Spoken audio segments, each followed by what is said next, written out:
And joining me now from Munich is the Secretary of State, Antony Blinken. Mr. Secretary, welcome back to Meet the Press. Thanks, Chuck. Well, look, let me start with the news of the moment, at least for you. I know you just got out of a meeting that in diplomatic terms is called On the Margins with your counterpart, Wang Li of China. I have read the readout we have stated about what you said to him. I guess what I'm more concerned about is, what did he say to you? Number one, did it begin with an apology for the balloon? Chuck, I don't want to characterize what he said. I don't think that would be appropriate, although I can tell you, no, there was no apology. But what I can also tell you is this was an opportunity to speak very clearly and very directly about the fact that China sent a surveillance balloon over our territory, violating our sovereignty, violating international law. And I told him quite simply that that was unacceptable and can never happen again. We're, of course, not the only ones on the receiving end of these surveillance balloons. More than 40 countries have had these balloons fly over them in recent years, and that's been exposed to the world. I also had an opportunity, because we're here in Munich, as you know, focused primarily on Russia's ongoing aggression against Ukraine, to share our very real concerns about China's support for Russia in that war. And what we've seen in over the past years is, of course, some political and rhetorical support, even some non-lethal support, but we are very concerned that China is considering providing lethal support to Russia in its aggression against Ukraine. And I made clear that that would have serious consequences in our relationship as well, something that President Biden has shared directly with President Xi on several occasions. Finally, I underscored the importance of having direct lines of communication, the importance of continuing to engage in diplomacy between our countries. I think this is something that the world expects of us. They expect us to manage this relationship responsibly. And so it was important that we had that opportunity this evening here in Munich. I want to start with what I think is the newer piece of information that you're sharing, and I know that we've been reporting separately, this concern that China is considering potential lethal aid in this war to Russia. What evidence can you share with us that indicates your concern that they're going to escalate their help to Russia? As you said, they've been helping them rhetorically. They've been helping them maybe by buying cheap oil. But what is the other evidence that you have here that they're thinking about doing more? Well, Chuck, China's trying to have it both ways. Publicly, they present themselves as a country striving for peace in Ukraine. But privately, as I said, we've seen already over these past months the provision of non-lethal assistance that does go directly to aiding and abetting Russia's war effort, and some further information that we are sharing today and that I think will be out there soon that indicates that they are strongly considering providing lethal assistance to Russia. To the best of our knowledge, they haven't crossed that line yet. What form is that? But as we're sharing. Yeah, in what form? Chuck, I don't want to get into the details in this moment, but there are various kinds of lethal assistance that they are at least contemplating providing, to include weapons. What else would you describe as lethal assistance that wasn't weapons? Well, again, I'll let the information that we have and that we're sharing speak for itself. But the main concern is material support to Russia's war effort that would have a lethal effect. The material support, I understand you want to let it speak for itself. Can you give me a little bit more here? I mean, that's a huge charge. I mean, that is an escalate. We're at another level of escalation here if our two biggest rivals are now in cahoots in a war essentially against the West. Chuck, what I want to stress is this. We see China considering this. We have not seen them cross that line. So I think it's important that we make clear, as I did this evening in my meeting with Wang Yi, that this is something that is of deep concern to us. And I made clear the importance of not crossing that line and the fact that it would have serious consequences in our own relationship, something that we do not need on top of the balloon incident that China's engaged in. What kind of consequences are you talking about? What did you share with him?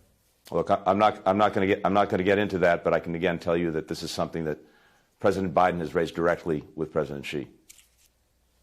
And if he's raised it directly with President Xi, so this is not new, this warning here, it looks like so far they've not heeded the warnings?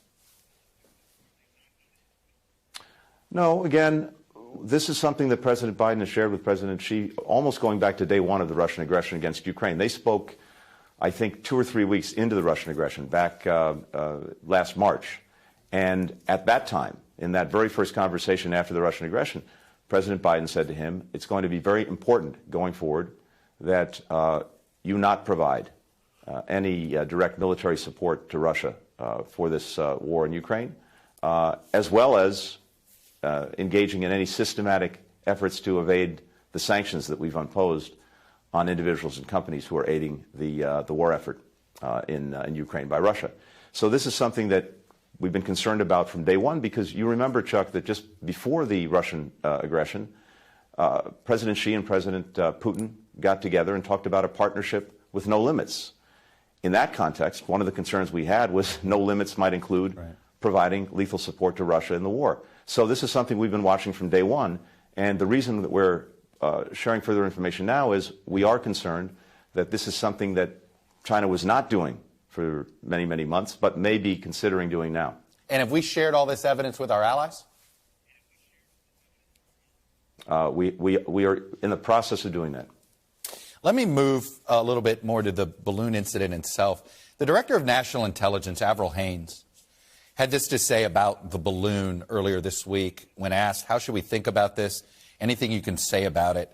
And she sort of started off, she goes, I know it's crazy. It's really like an episode of Veep, on some level. And clearly the other three objects, is it fair to say that in hindsight we overreacted on the shoot down of the other three objects? No, Chuck. I think the President spoke to this himself just the other day. With regard to the surveillance balloon from China itself, as you know, we spotted it. We took action to protect sensitive information on the ground that it was attempting to surveil. We got information from the balloon itself as it traversed the United States, and when it was safe to do so, in terms of not posing a danger to people on the ground, we shot it down. And now we're in the process of recovering what remains of the balloon to learn more about the technology that it had on board. What happened after that was we recalibrated our radars, because this balloon program, based on information we have now, has been going on for some time. In years past, we weren't necessarily looking at the space in which this was happening.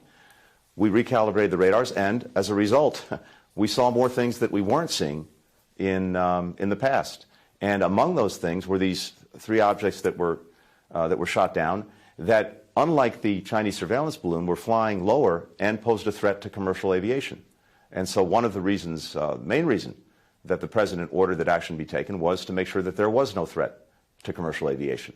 Now, I think one of the things that comes out of this more broadly is this has been, in many ways, unregulated airspace and subspace. And we need to do much more, I think, to make sure that we and countries around the world have a better idea of what's up, when, and where, in order to make sure that we can proceed safely, securely, and not have objects that pose a threat to our people or to our country, but at the same time, making sure that things that are there and proceeding with peaceful purpose can do so, as long as they don't pose a threat to aviation. Do we still believe that the balloon, the surveillance balloon over the continental United States was an intentional act, or do you believe that part of it was an accident? Well, Chuck, what I can tell you is this. What is clear is that once the balloon was over the United States and flying basically west to east, it attempted to surveil very sensitive military sites. In some cases, it loitered or returned to them as it progressed east. So there is no doubt in our minds at all that, A, this was a surveillance balloon, and B, it was attempting to engage in active surveillance. I want to go back to your readout with your Chinese counterpart. The other thing you said in there is you reemphasized the issue that we don't want to have a Cold War with China. Well, what else do you describe our relationship with them? We're expanding our military presence in Guam. We're expanding our military presence in the Philippines. We're expanding our military presence in Australia. We're helping Japan essentially change its national security posture. We continue to arm Taiwan and send weapons there. If it's not a Cold War, what is it? Chuck, this is obviously among the most consequential but also complex relationships that we have, and probably the same can be said for many other countries around the world. And of course, we're in a vigorous competition with China, and that's something we're not at all shy about. We intend to compete very vigorously, and we've taken important steps over the last couple of years to invest in ourselves so that we compete effectively, but also to align with allies and partners around the world so that we have a shared approach to some of the challenges that China poses. And as we're doing that, we have a strong interest in trying to manage the relationship responsibly and to make sure, to the best of our ability, that competition doesn't veer into conflict or into Cold War. I don't think that's in our interest. And also, it's important to note that there are some very big issues out there that are affecting all of our citizens and affecting people around the world, where, if we can, it would be in our interest to find ways to cooperate on climate, on global health, on the macroeconomic situation around the world. And we have a responsibility to at least try to do that. So that's why I say you can't reduce this to a bumper sticker or to a label. It's complicated, it's consequential, and we need to manage it responsibly. Yeah, complicated sounds like a pretty good description, the complicated relationship, which I think people on social media could understand. I want to also quickly ask, did you reschedule a meeting, reschedule your visit to Beijing? Did this meeting do that, or does President Biden need to speak with President Xi first? No, we didn't talk about that tonight. We really focused on the balloon incident. We focused on some other areas of concern that we have, and as I noted, the main one, which is the concerns about Chinese support for Russia and its war of aggression against Ukraine. We also talked about the most recent North Korean missile launch and our view that China, given the relationship it has with North Korea, should try to use its influence to curb these kind of actions coming from North Korea. I know we don't have a lot of time, and I obviously had a ton of questions on the war in Ukraine, but let me ask this one, which is, I had Robert Gates on here a couple weeks ago, and he thought the only real red line for Putin was Crimea. Are we ready to, if President Zelensky wants to retake Crimea, are we going to be there to support him on that, or is that something we've told him, why don't you focus on everything else first? Chuck, at every step along the way, we've said that fundamentally these questions about Ukraine, about its future, belong to the Ukrainians. These are their decisions, and we're determined to support them in their efforts to uphold their territorial integrity, their independence, their sovereignty. But I don't want to speculate about the future. What I can tell you is this. It's really important, whatever happens, in terms of our own interests, that there be a just and durable peace. And by that I mean this. Just because if we have a peace that somehow ratifies the seizure of land by force, that risks opening a Pandora's box around the world where other would-be aggressors conclude they can do what Russia did and get away with it. Durable in that what we don't want in terms of our own interests, and certainly in terms of Ukraine's, is to arrive at a place where we leave things so that it's likely that Russia simply repeats the exercise a year, 2 years, 5 years later. So broadly, I think that's what we're aiming at, and certainly what Ukraine is aiming at. But in terms of the specific contours of where we can achieve peace, these are fundamentally Ukraine's decisions. And finally, SpaceX, which is owned by Elon Musk, has been providing Starlink capabilities to help Ukraine.